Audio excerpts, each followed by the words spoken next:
वरिष्ठ लोग हैं कि उनका नाम सबका लिया तो उसी में भाषण पूरा हो जाएगा। तो विश्व हिंदू परिषद से हमारे अध्यक्ष कपिल खन्ना जी, विजयकांत पांडे जी, दीपक गुप्ता जी,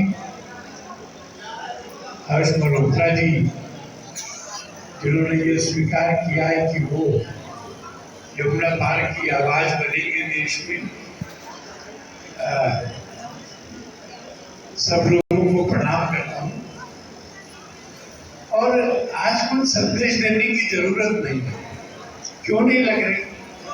एक फर्क, एक नया साल आता है 1 जनवरी को,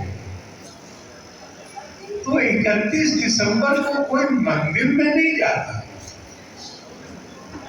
कनॉट प्लेस में जाता और फिर पैसा खर्च करके, बहुत सारा पैसा खर्च करके होटल में बुक कराते टेबल और फिर इंतजार करते हैं कि रात के 12 बजेंगे तो लाइट बंद हो जाएगी, कुछ भी करने की छूट होगी। और घुड़सवार पुलिस को, बाकी सब लोगों को वहां खड़ा रखना पड़ता है कि घोड़दौड़ में नहीं। जब हर्ष मल्होत्रा जी आए तो यहाँ भी हम सब लोग आनंद से नाच रहे थे। वो आनंद भी विलक्षण था, पर वो आनंद भगवान के नाम का था और मंदिर में था। ये फर्क है दोनों नए सालों का।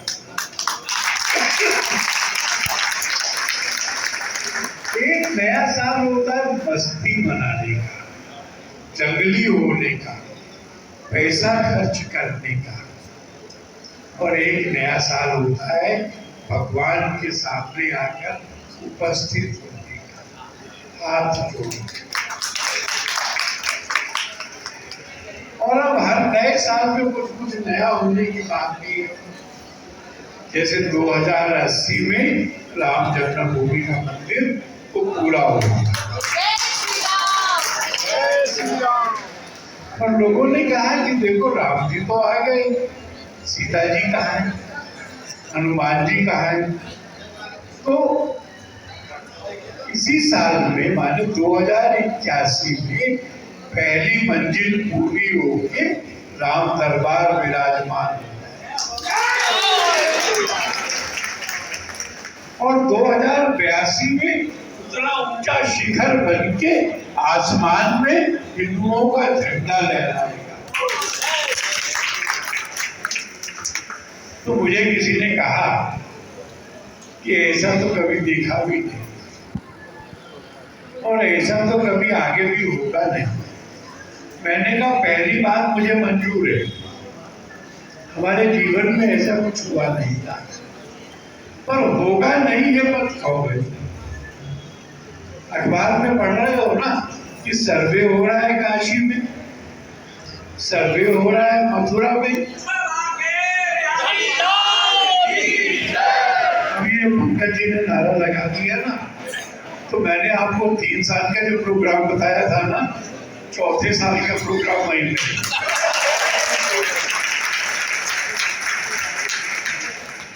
अब हिंदू जाग गया, हिंदू ताकतवर नहीं हो गया, सामर्थ्यवान हो गया। वो पुराने भजन नहीं गाता कन्हैया कन्हैया जो उसको आना पड़ेगा। वो मुसीबतों में भगवान को ये नहीं कहता कि हम तो कुछ नहीं करेंगे, तू कर। वो क्यों करे भाई? उसने हमारी कोई चाकरी की है? हम भगवान को कहते हैं भगवान तुम्हारे काम के लिए हम भी लड़ेंगे और हमको आशीर्वाद दो।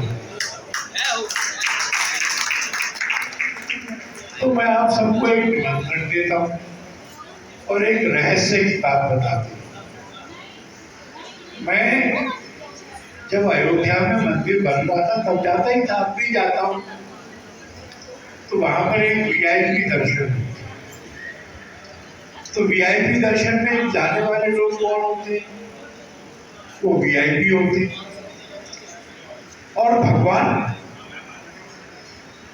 तो साइड से ले जाते थे और वहां पहुंचने के बाद भगवान भगवान के दर्शन होते थे, 20 सेकंड में कहते थे कि चलिए भाई साहब। इस बार मैं जब गया तो मैं लोगों से पूछ पाछ के गया। सवेरे 7 बजे से पहले मैं जनता की लाइन में लग गया। ना मैंने पुलिस को बताया, ना कलेक्टर को बताया, ना अपने जिला अध्यक्ष को बताया। बताता तो जाने नहीं देते। और मुझे हैरानी 2 बातों की हुई।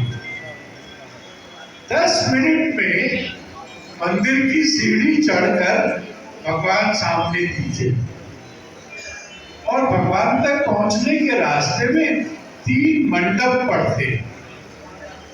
वहां तक जाने में 3-4 मिनट लगते। तो जिस दिन मैंने अपने को वीआईपी नहीं माना, 10 मिनट में पहुंचा, 4 मिनट में भगवान को निहारता रहा।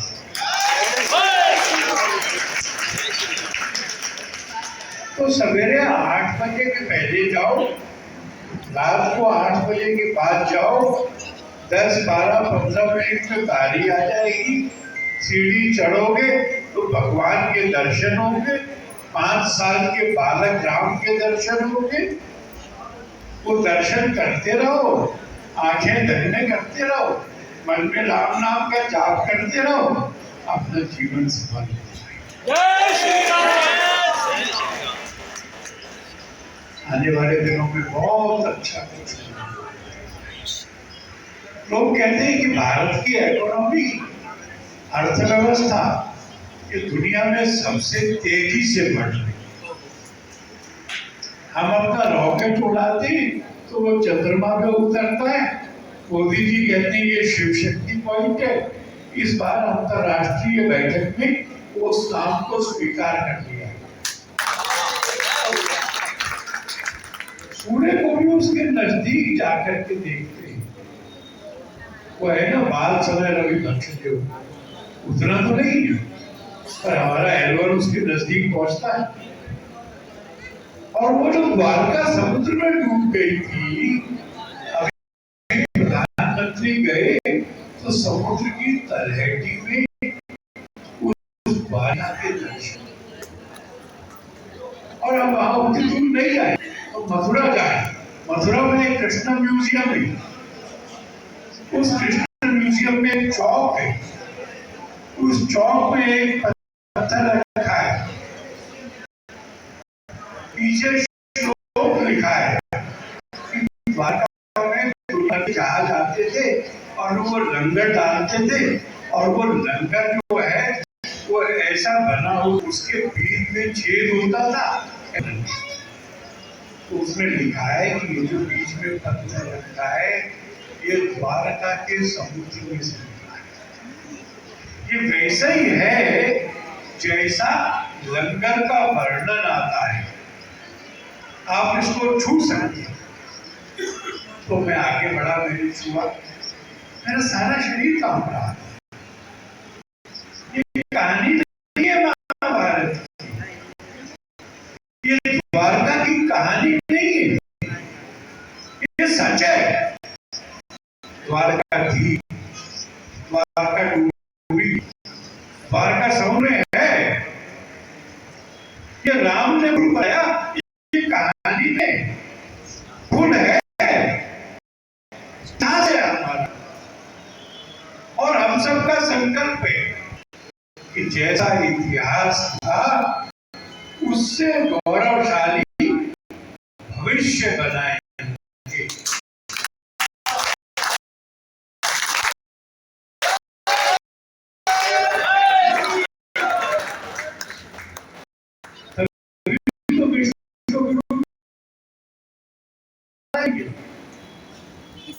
गुरु नहीं होता ना, मैं कहूं मैं गुरु हूं तो उससे क्या होगा? चेले कहें गुरु में गुरु होता है ना, तो गुरु होने का बनना पड़ता है। ऐसा करेंगे मैं विश्वास सकता हूँ हमारे जीवन आने वाला 10, 12, 15 सालों में कि हम कह सकेंगे दुनिया भाव यहाँ नहीं सुनता, निश्चित नहीं है। यहाँ हर एक के पास में काम है। सब धर्म के अनुसार जीते, और नदियां स्वच्छ है, वायु स्वच्छ है, जंगल घने हुए हैं, पेड़ पौधे अलग अलग तरह के हैं। और ये सब मैं जो कह रहा हूँ, ये मैंने रामचरितमानस में राम राज्य के वर्णन में, ऐसा राम राज्य का वर्णन पढ़ने के बाद में ये विश्वास भी देता हूं मैं आपको कि आप मेहनत से हम दोबारा धरती पर राम राज्य उतारेंगे। नए साल की बहुत बहुत बधाई, बहुत बहुत शुभकामनाएं, बहुत बहुत धन्यवाद।